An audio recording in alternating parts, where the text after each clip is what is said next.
안녕하십니까. 산수화의 이해에 대해 강의할 김동근입니다. 먼저 산수화의 시원과 개념에 대해서 알아보겠습니다. 자연은 인간에게 순리의 지혜를 가르쳐 줍니다. 아무리 과학이 발달해도 추나 추동의 순서를 바꿀 수는 없습니다. 옛 선비들의 배움의 첫 시작은 자연의 언어를 읽는 것에서 비롯되었습니다. 즉 소나무의 의리, 대나무의 절개, 은행나무의 인내와 끈기가 바로 그것입니다.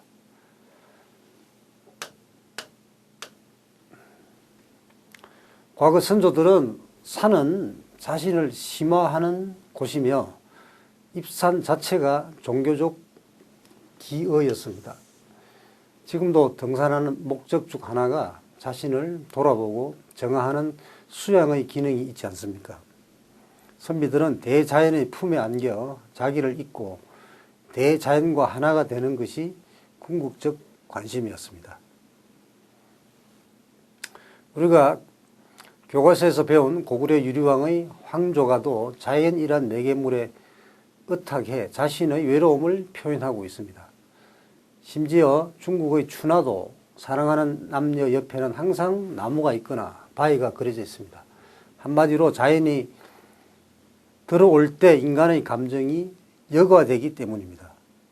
자연을 함께 보면서 음탕한 생각이 조절된다는 것입니다. 그래서 즐겁되 음란하지 않고 슬프되 상처를 입지 않는다. 낙이 불엄 의 불상이 그것입니다.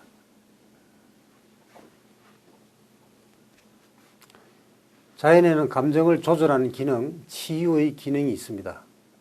자연 혹은 우주와 동일한 리듬을 살아가는 것, 동양에서는 그걸 인간의 생존 조건이라 봤습니다. 산수화는 인문학적 세계관이 농축된 인문화이자 도통화입니다. 산수화를 걸어놓고 매일 그림 속의 이 꼴짝이 저 봉우리를 오르내리는 상상을 하면서 마음의 평안을 얻었던 것입니다. 이렇게 물론 산수를 직접 체험할 수도 있지만 또 그렇지 못한 환경에서는 집안에 이런 산수와 그림 그려놓고 스스로 이렇게 상상의 나래를 폈던 것이죠. 이런 것을 뭐라 하냐면 이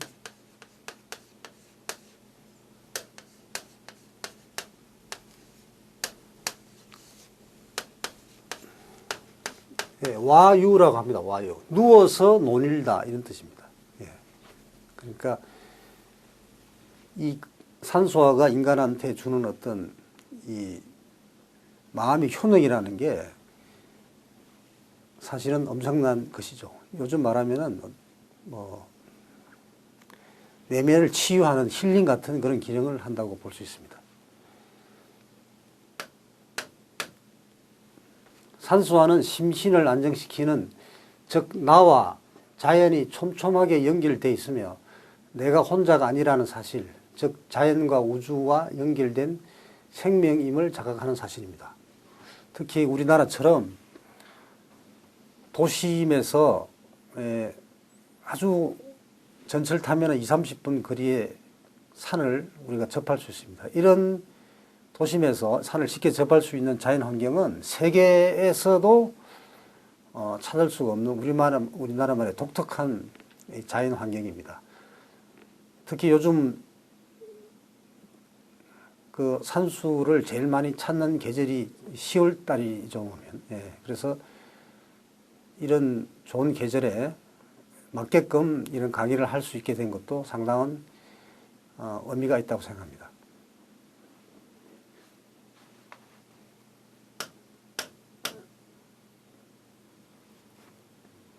산수화는 산과 강 등 자연을 소재로 한 한국화의 대표적인 하목입니다. 하목이라는 게 장르라는 다른 말을 표현할 수 있거든요. 그래서 동양에서 산수화는 자연의 표현인 동시에 인간이 자연에 대해 지니고 있는 노장사상, 노자와 장자를 말하는 것입니다.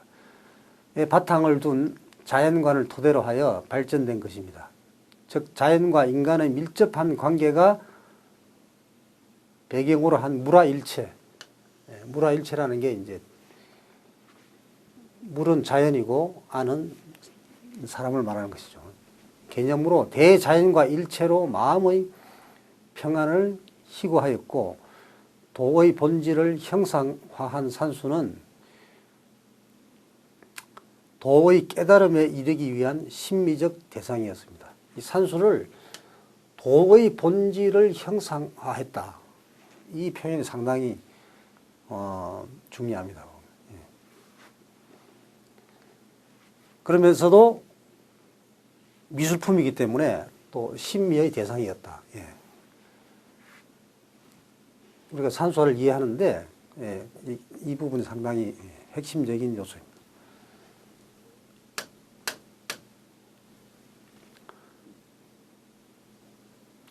우리가 보통 말하는 산수화는 어디서부터 시작되었을까? 중국 그 남조 시대에 은일화가, 은일화가라는 것은 어떤 공식적으로 이름을 내놓고 활동하지 않고 이렇게 숨어서 나름대로 어떤 나름대로 삶을 갖다가 이렇게 어떤 이 그림에 의탁한 화가를 이제 은일화가 하는데, 그 종병이라는 사람이 화산수서라는 문장에서 산수는 구체적인 형상으로 도를 아름답게 꾸며주고 어진 사람은 이것을 즐기니 이 또한 이상적인 경지에 가깝지 않겠는가 라고 하여 산수와 인간의 관계를 함축적으로 설명하고 있습니다. 그래서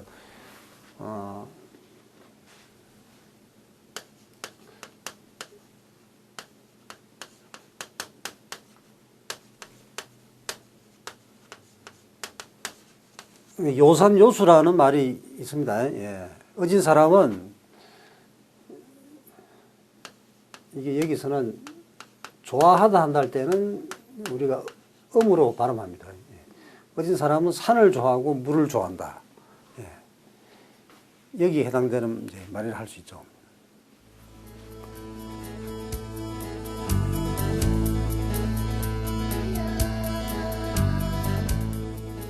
산수화의 시원과 개념. 산수화는 산과 강 등 자연을 소재로 한 한국화의 대표적인 화목입니다. 화목이라는 말은 장르라는 말로 표현할 수 있습니다. 동양에서 산수화는 자연의 표현인 동시에 인간이 자연에 대해 지니고 있는 노장사상, 즉 노자와 장자를 말하는 것이죠. 바탕을 둔 자연관을 토대로 발전된 것입니다. 즉 자연과 인간의 밀접한 관계가 배경으로 한 물화일체, 즉 자연과 내가 하나가 된다는 개념으로 대자연과 일체로 마음의 평안을 희구하였고 도의 본질을 형상화했다. 그 다음에 또 이 도에 깨달기 위한 심미적 대상이었다. 산수화를 이렇게 표현할 수 있겠습니다. 산수가 인간에게 주는 순기능을 단적으로 설명한 부분이 있습니다. 중국 남조 시대에 은일화가라고 하면 공개적으로 화가임을 밝히지 않고, 즉 남의 이목에 상관없이 자기 자신만의 삶을 만족하는 그런 화가를 말하는 것입니다. 종병이라는 사람이 화산수서라는 글에서 산수는 구체적인 형상으로 돌을 아름답게 꾸며주고 또 어진 사람은 이것을 즐기니 이 또한 이상적인 경지에 가깝지 않겠는가 라는 표현을 써서 산수와 인간의 관계를 함축적으로 설명하고 있습니다. 어진 사람은 이것을 즐기니 우리가 교과서에서 배웠을 겁니다.